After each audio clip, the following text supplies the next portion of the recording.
So, fellow modelers, what do we have here? This is Bruce, and although I have enough modeling projects to last me the next few years, I seem to continue to add more to the list.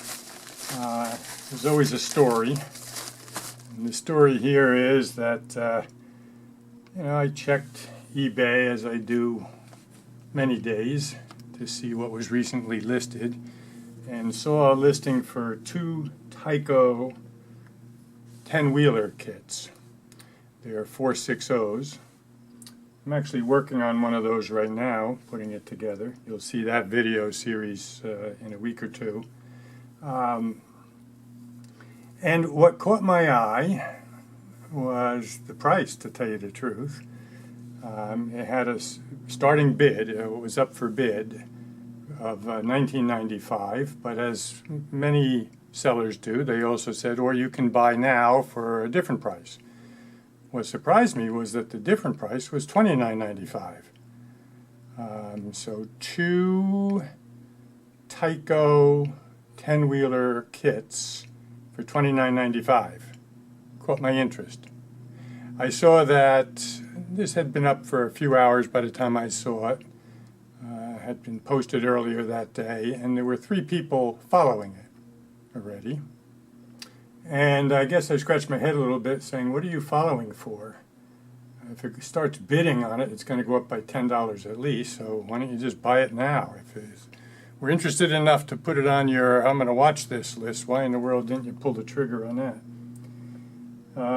Which I did, because after I looked at the pictures, I saw neither was in their original box, but the seller had said he had compared all the tiny parts with the parts list, and they all seemed to be there.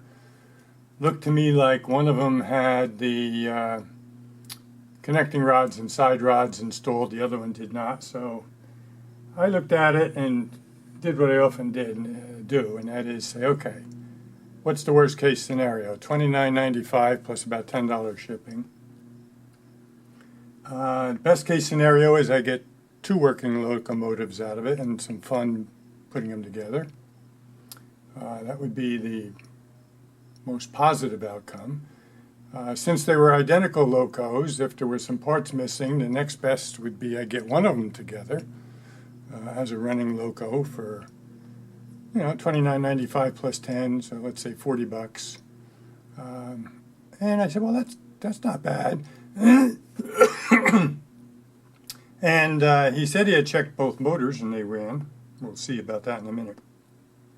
But so the next tier of worst case scenarios is I get 2 working 5-pole motors out of it and some spare parts, which to me was still a lot of spare parts actually, was worth the $40 expenditure. So I immediately bought it, and now it's arrived. The only thing I'm not tremendously happy with is that they used a soft packaging instead of a box, but let's see what the state of everything is inside. Hopefully the plastic shells are not in pieces, but we will see.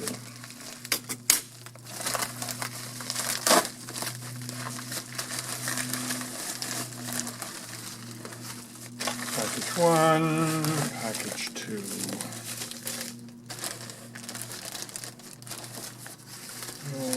Let's see what's in package 1. This looks like the plastic parts.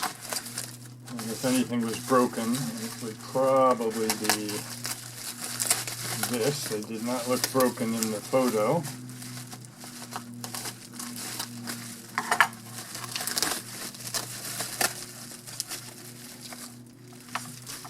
Well, let's see. It's very similar to the one I'm building right now, except for the one I'm building right now has a red tender and a red cab on it. But this one, the steps all seem to be in one piece, so far so good. The other one in the photo looked like maybe it had already been painted because it looked like the boiler was not black and was not red, was not white.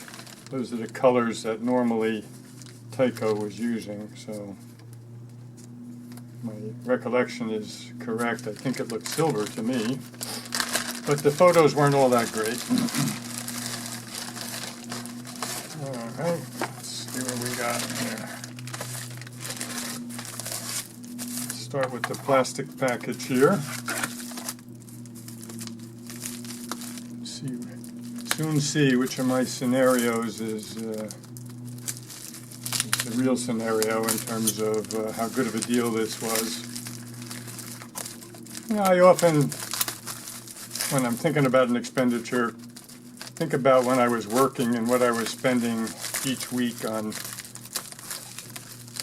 eating lunch out, and typically I did not eat breakfast at home. I got up, showered, dressed, picked up something on the way to work. So I always think, well, I'm not doing that anymore. Of course, I'm not making the same salary anymore either, but in my mind it gives me a justification for spending my breakfast and lunch money on my hobby instead. All right, this is a black tender. Weighs quite a bit, so it has the, even though it's a plastic shell,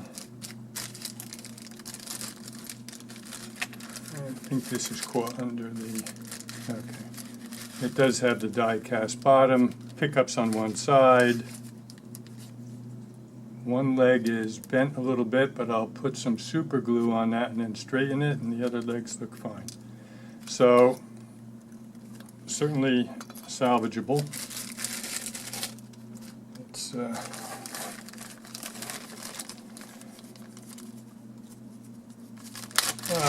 what are we?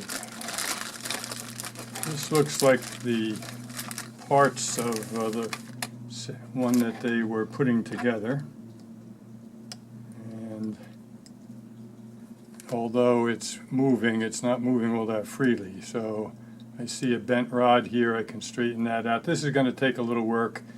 Maybe have to take it apart. We'll see. Clean that up, but the parts are there.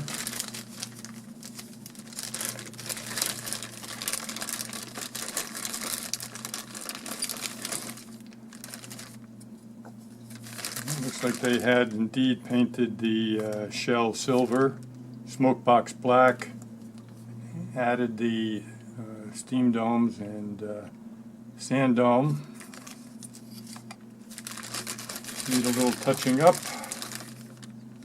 It was of the error where the cylinder assembly is die cast.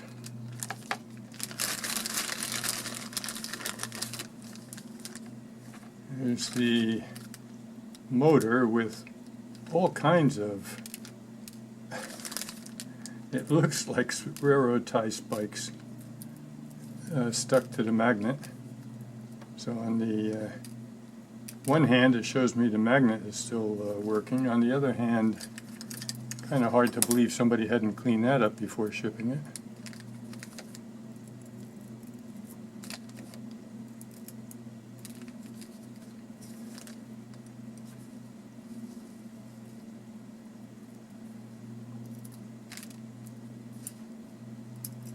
Wow, loads of railroad ties.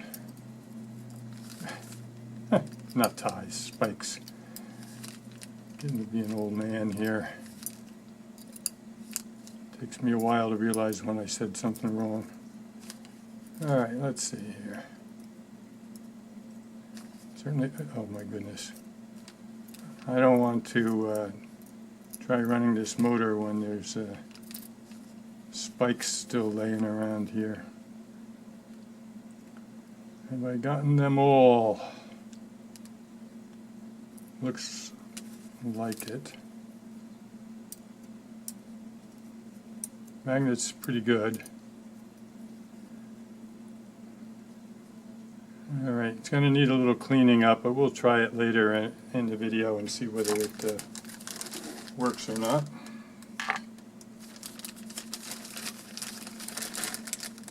Still looking at the parts here. That's the handrails that go onto the shell.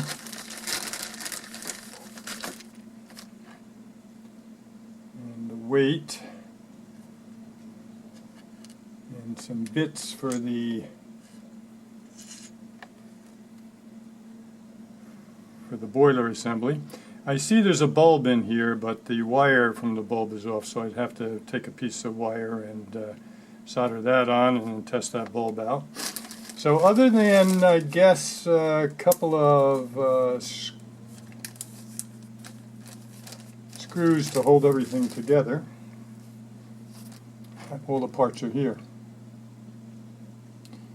So that's loco number 1.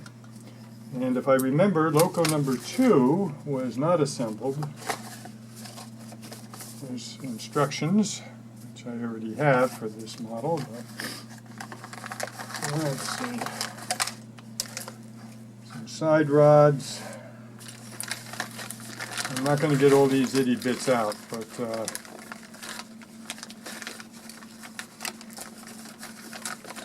will get the chassis out here and see what's what. Okay, this one is still in the white, has not been assembled, so it'll be a fun build. And as I say, I see connecting rods and side rods. Hopefully they're all there. So yeah, it looks to me, for the most part, that I have 2 of these kits to put together. Here's the chassis for the tender. Just trying to see if the motor is in here.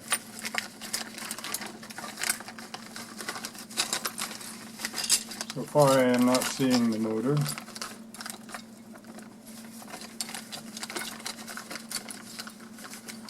It's a little disappointing, however, I do have spare motors. It would have actually been worse if some of the parts to assemble the loco were missing. However, I'm going to double check again what the seller had promised.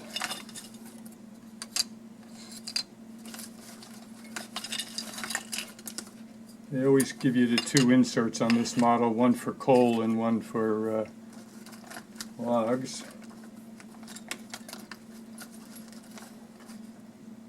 I see the front trucks for both locos are in here. Spring for the front trucks. Yep, the only thing questionable here is that second motor. However, as I say, I do have spares. Let me just see if this motor has any life in it a minute before I go any further. All right.